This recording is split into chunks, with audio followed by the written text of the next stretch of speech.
Tell me about being in the program, because now not only did you go through the program, but you come back a couple of times. Right. What did you think about what we're doing? I like how you initiate the program, where you start from where the problem began. Mm-hmm. People have to really address their upbringing, what they know about their family. Yeah. And you find out a lot of times people don't know what they think they know. Right. So now we're going to go back to childhood to reflect on what was it like. Yeah. What was it like for your parents? Who was the what were their influencer? parents like? Yeah. Yes, yes. But see, a lot of people, like being back in Texas, it made me reevaluate my own family. I was doing some research on my mom's side of the family, learning some stuff about the family. She doesn't know. My grandmother doesn't know. So it's like, it's needed. Like, all these successful families, they know where the pieces to their family came from, and they're able to identify with who their people were. Yeah, we were. Damn, that's my thing.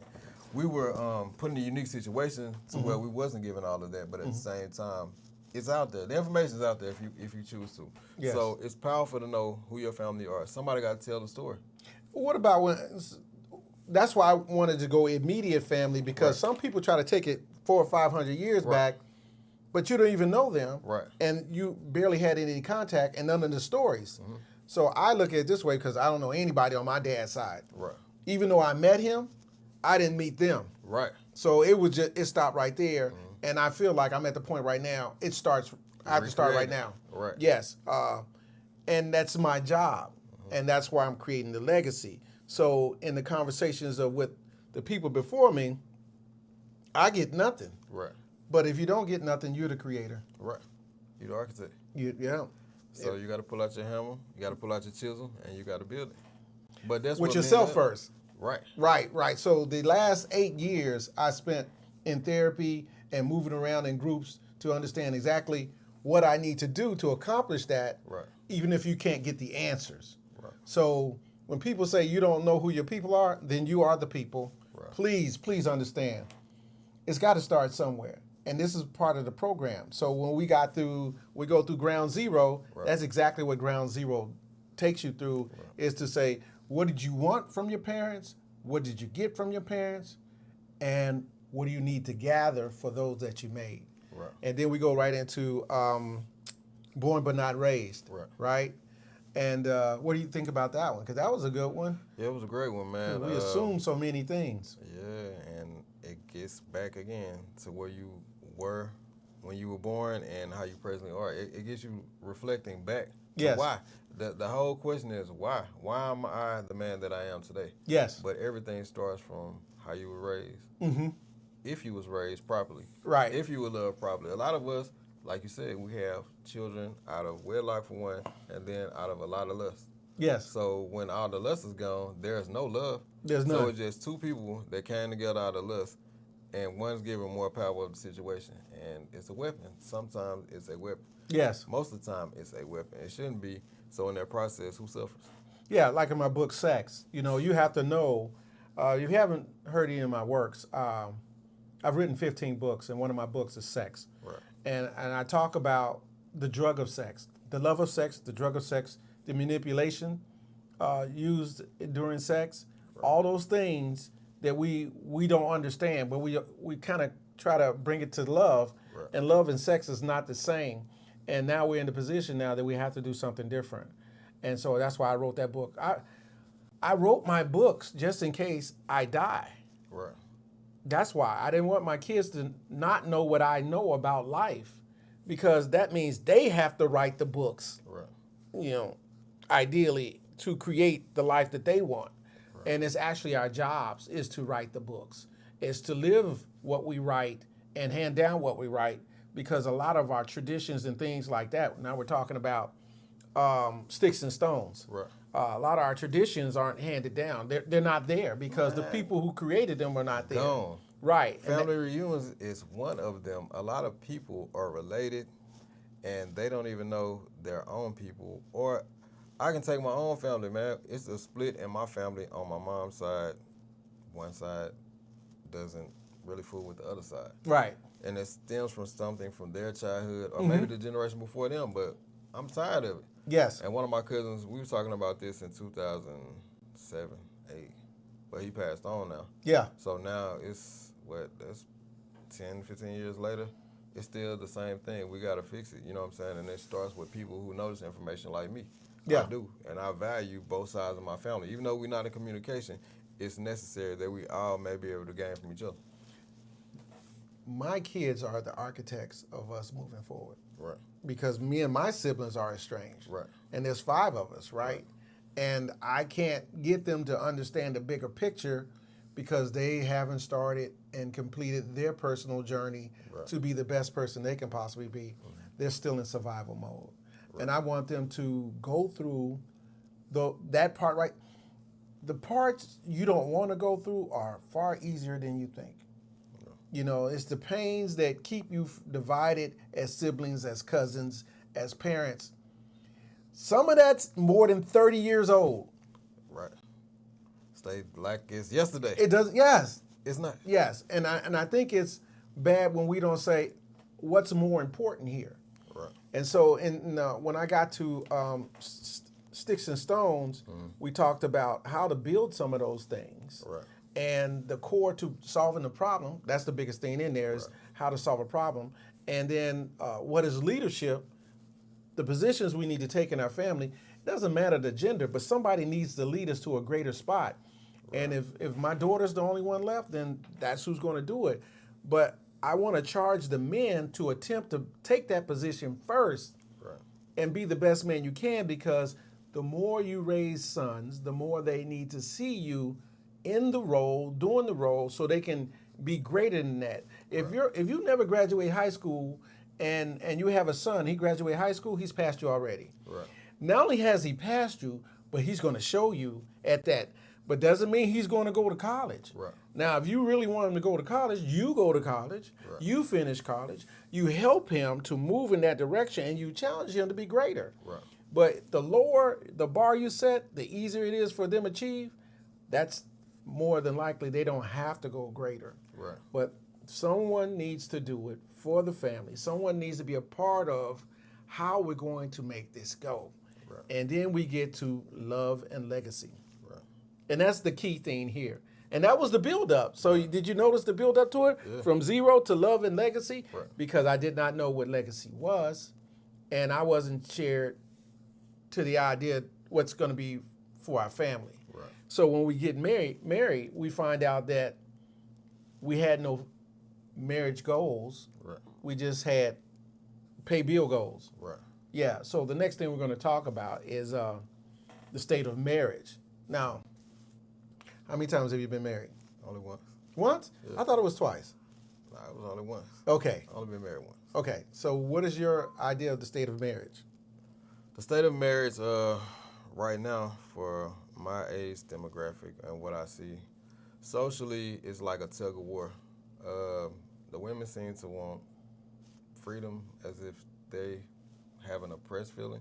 Mm-hmm. The men seem to want to be valued, which I do think a lot of times some men are taken out of value. It's just a mass message that's being presented. But at the basis of it, it's a miscommunication. Mm-hmm. The foundation of the family is definitely broken. And you got 2 broken people coming together. Or one broken and one semi, yeah. I've seen successful marriages. Yes. I have several friends that are successfully married, and I applaud that. But at the core, people got to do some back work. We got to have programs like this before we even seek wives, before wives even seek husbands. Yes. You know what I'm saying? To see where you come from and what your aim and objective is. If you don't have an objective or a map to get to your destination, yes, how you gonna get there? And you got to create your own. Right. So this is what I want. I want a wife, and I want kids. Right. Right. I need to know what is it going to cost me. Right. To have a wife and 2 kids. Right. To raise them for the next 20 years. Right. Right. Right. We don't even do that. As a matter of fact, where we failed at was having kids at 17. Right. Right? Both of us having kids at 17. Right. And so my plan was semi-good because I joined the military and I stayed until the end of my career. So that gave me monies for my family and health insurance. Right? And it gave them stability for not being homeless. Right. Right? Not the emotional part to have me there every day. Right. So that's where my plan went wrong because I didn't know those emotional things had to be a part of the plan. Right. And supporting everybody to make sure that they understand the plan and we're all doing our part for the plan. Because normally what I see in marriages is he's driving forward for the plan and he's the only one driving forward to the plan. Everybody else is enjoying the ride. And no one else is being prepared to help or replace or heal or take care of him. Tune up. Any of that, because they're so quick to be out of the marriage right now because they're unhappy, but no one signed up to be happy. Right. Wait a minute. No one should sign up to be happy. Man, some people sign up to be happy. That's what has not been discussed. What's that? The roles, the duties. Uh-huh. Any of that. What you sign up for. Yeah, we got to reverse engineer what we want and how to get there. But if you don't know what the role looks like, you have really no business entertaining the thought of it. You gotta know what it looks like. And a lot of people, they want to get married for the show, social media.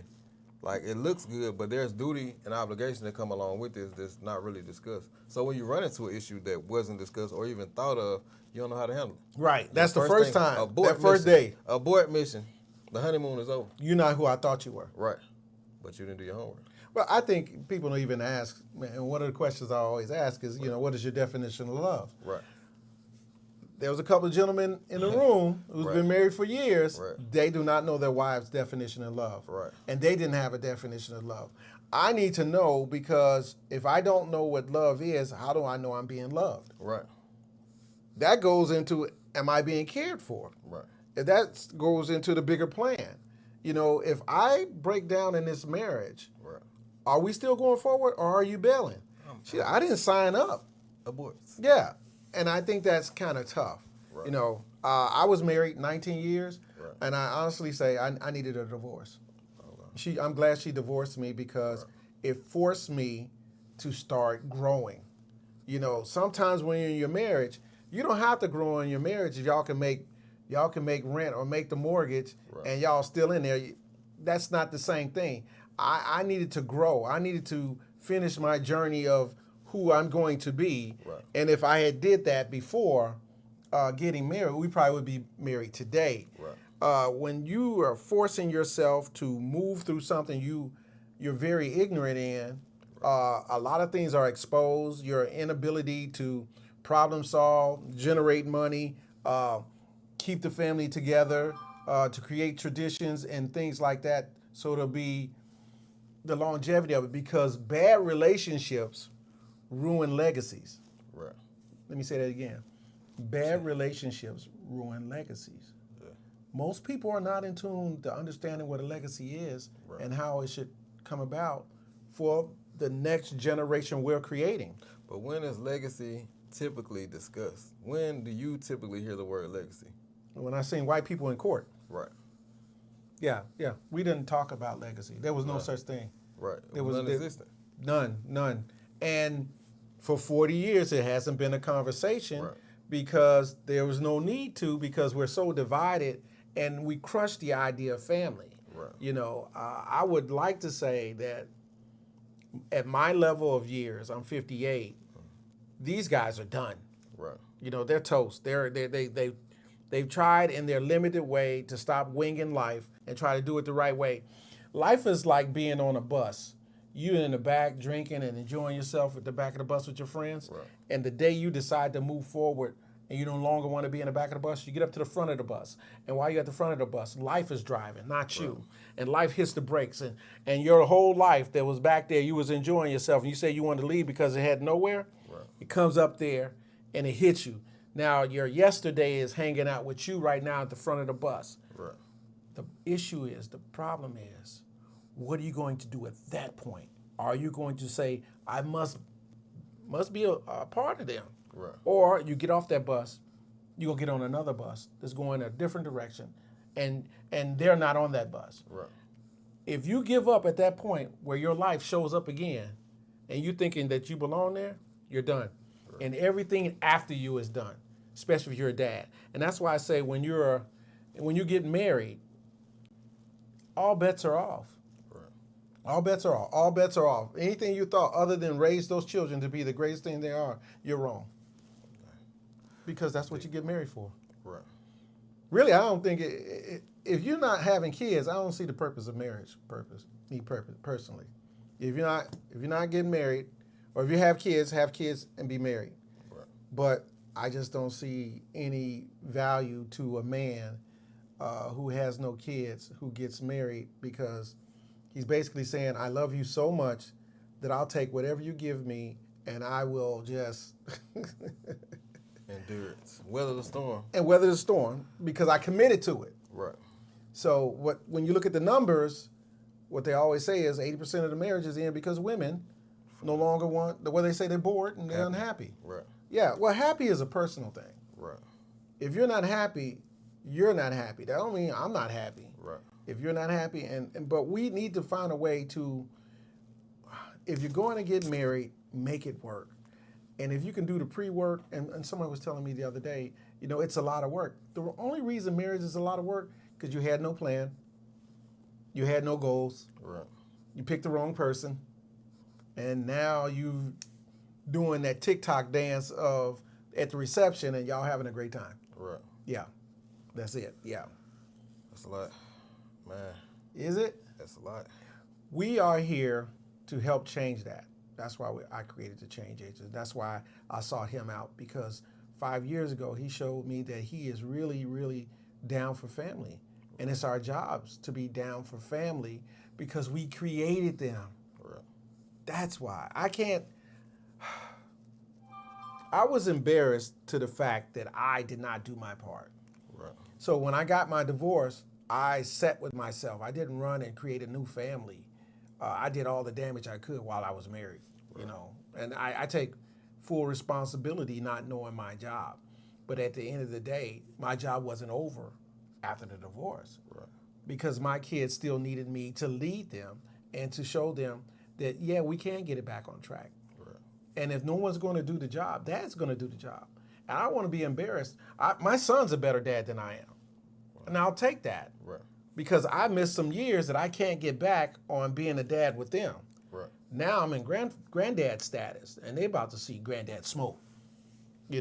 Because if you can't be a good parent, be a great grandparent. That's what I was saying about my dad. Yeah. So I gotta cut him a lot of slack on what I thought I knew. I didn't get the full story, like you said. Yeah. So hearing that in real time, it put a lot of rest to what I didn't know. Mm-hmm. So I can move forward. That shit was hindering me. I Yes. had the weight of growing up with a dad on drugs. Yes. Even though I don't think he hid his addiction, because my dad was very thorough in what he was doing, and he was telling me the truth. He was He telling taught you me the a truth. lot through his drug use, but the drug use really hindered where he could have been. Mm-hmm. He was a shell of himself inside the drug use. But knowing what I know now, I mean, I guess that wasn't the goal he signed up for, but shit, that shit took him on a roller coaster ride that he was having hell getting off of.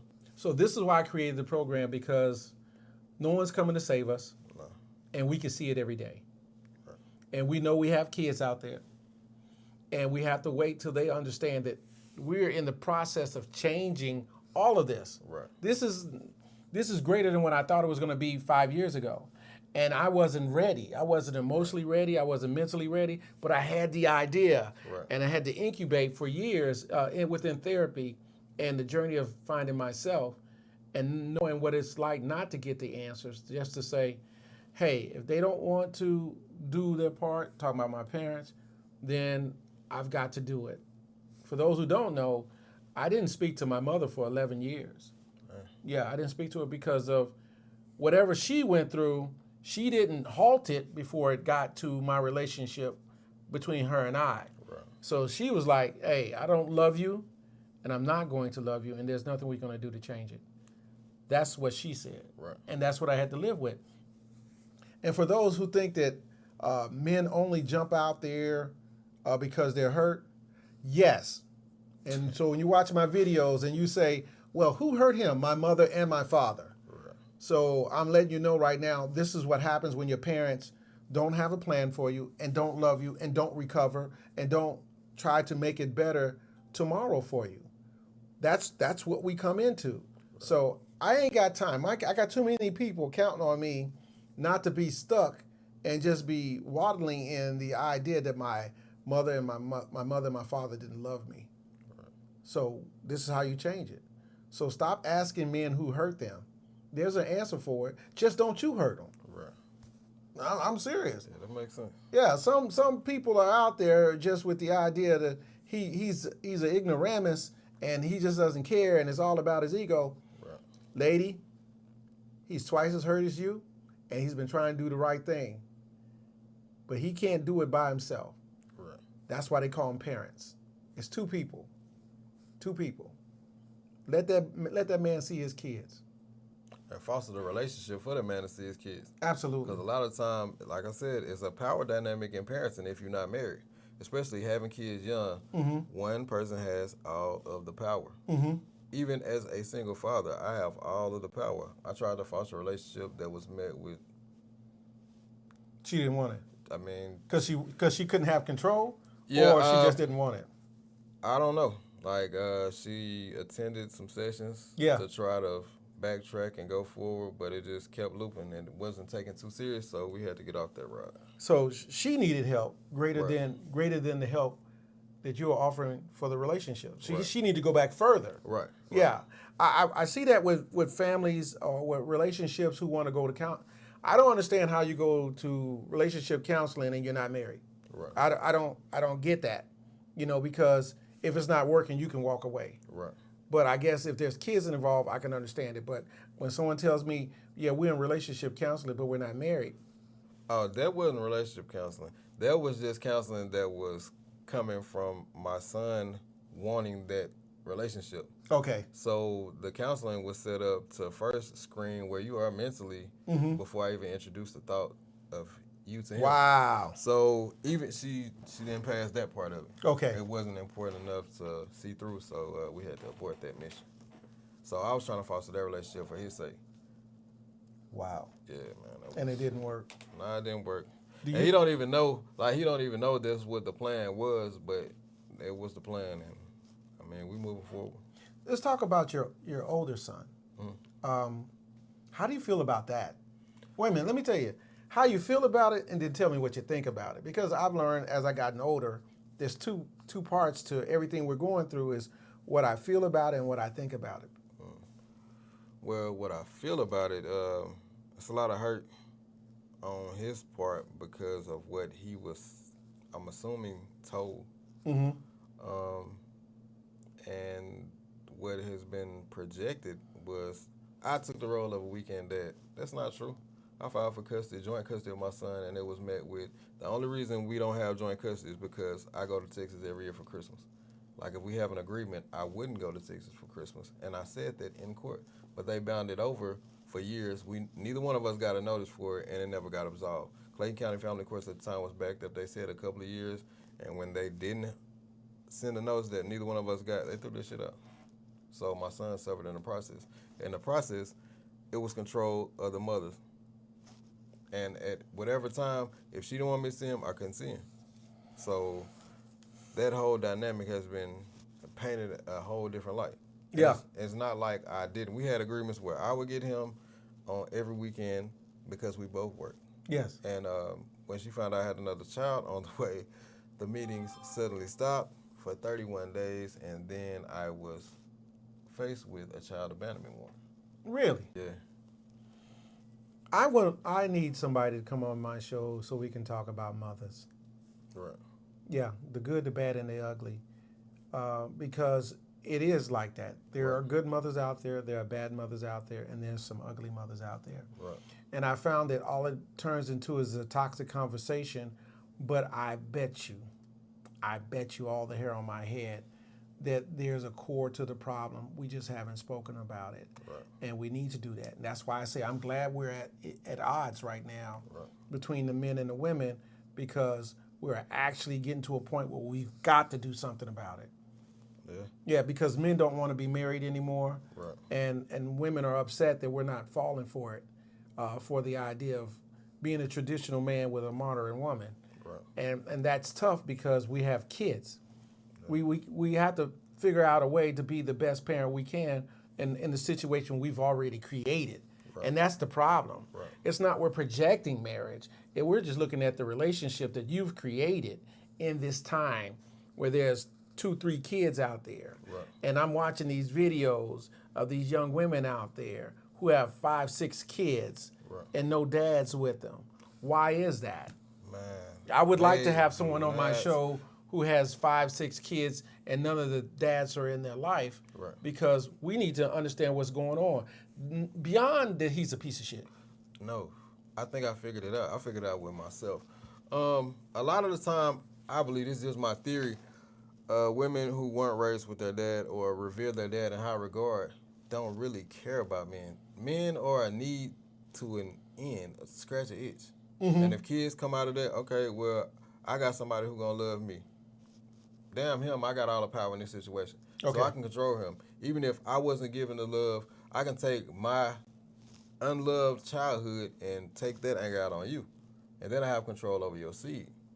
So it's a double power trip. And at the same time, the child suffers. Because even though you may have once loved, lusted, liked this person, now that you have a child in the middle of it, it becomes a whole nother war.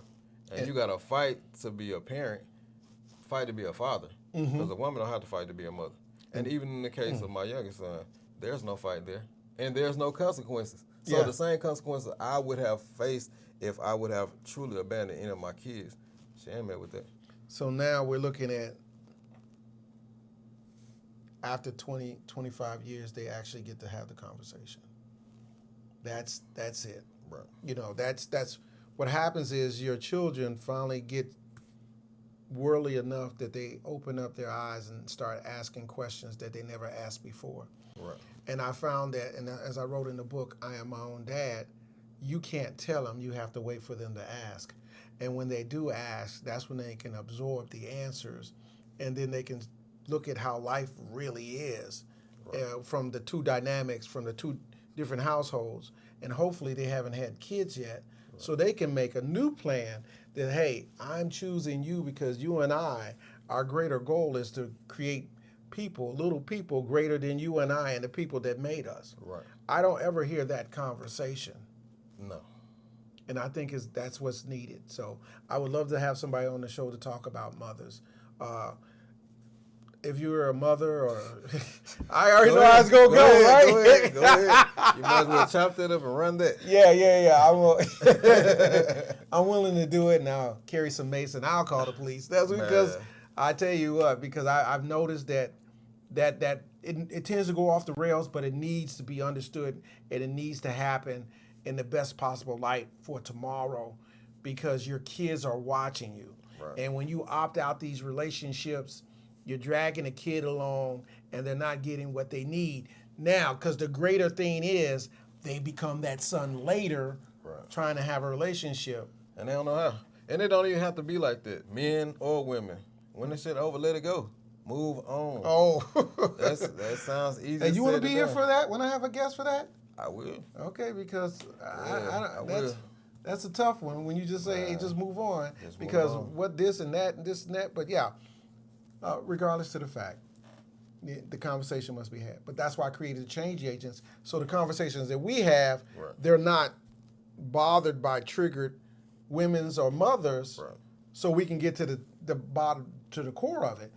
So you can talk about how you feel about it. So you can start healing with it. Because the more we argue about it, there's no healing in arguing. No, everybody's got their own side, their own point, but it's not moving forward for the kids to grow for anything like that. And that's why I believe we're going to spend like the next 5 to 6 years separated in healing so we can come together later.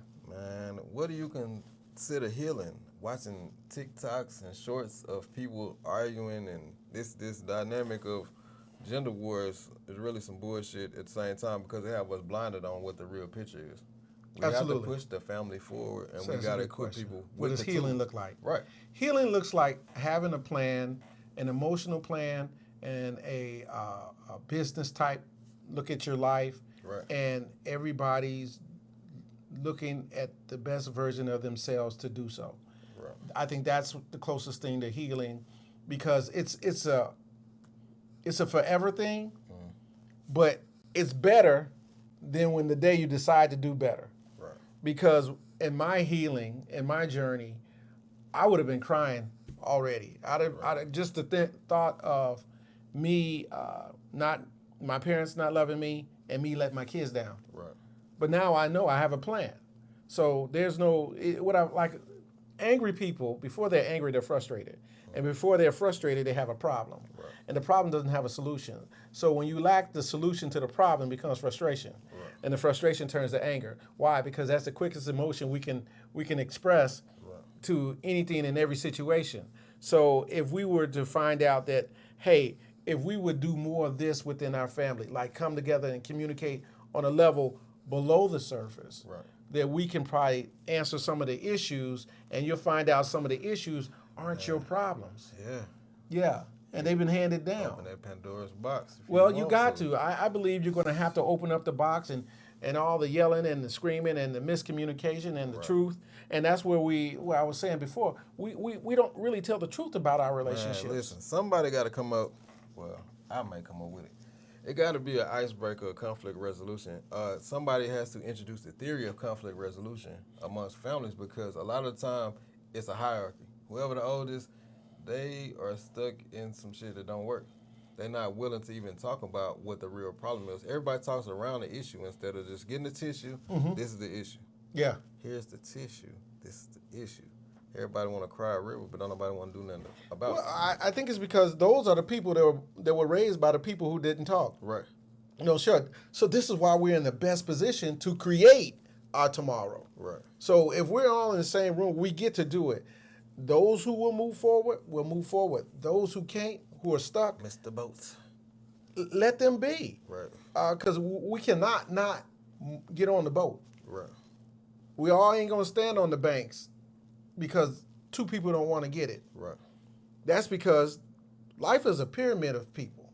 Some at the top and some at the bottom. There's a lot more people at the bottom. We want you to come, but you can't come. And if you're that toxic, then I need you to just go on your way. Right. But these people right here, I'm taking forward with me, and I see that in my own family. Me too. And my kids are telling me how they want it. That's what I like. Right. Because if you left it up to me, I'd have been stuck and angry and not do what my kids are asking. Right. They asked me to get it together. Right. Lead us, Dad. Be Dad. Right. And I had to say, I have no clue what that is. Right. So let's come up with an idea of what it looks like. Right. And that's kind of why I wrote the books. Like when we got to the books, Batteries and Suckers. Right. My book, Batteries and Suckers, is about how all the elders are gone and where are these kids supposed to plug into Right. if all the elders are gone. So let's talk about being an elder. What does that look like? And that's what we talk about in Love and Legacy, and we talked about in Sticks and Stones. What does legacy look like? What are the traditions for the families? Do we have a crest? Do we have this? Do we have a trust fund? Do we have all those things? Yeah. Those things support the emotional spear The pride. of our life. Yes. They support it. That we can survive without it. Because I've seen people in commercials in Africa and National Geographic, they don't have any money, but they're happy. Right. And I don't think they're just dancing just for the cameras. Right. But their families over there without that stuff. Right. I believe in our culture here, we have to support what we want and have a main goal and teach the goal and talk about the goal so everybody knows. So their ideas of the plan is there. We don't do that. Nah, that's because it's not promoted. Like everything else promoted, but family. Absolutely. You can have kids. Wow. Have family. You don't have to have a family. Right. I see them throwing a baby shower for a 15-year-old. Yeah, me too. Yeah. And everybody would know was I bet. Yeah. It was a proud moment. Yeah. Congratulations up under those type of posts. So we promote it without knowing we promote it. Okay. We share it. We like it. We say congratulations. That's promoting degenerate behavior. Mm-hmm. Because that child is really still a child, having a child. Mm-hmm. Well, shit, my mama did it. My mama did. You know what I'm saying? So Nobody's talking. I did it too. I did it too, right? Yeah, We absolutely. keep the cycle going. Yeah, yeah, That's I get how what the you're cycle saying. is, Yes. it's propagated. You know what I'm saying? Nobody's giving us the tools we need to create the structure that will really have us in a position of power. Personal power.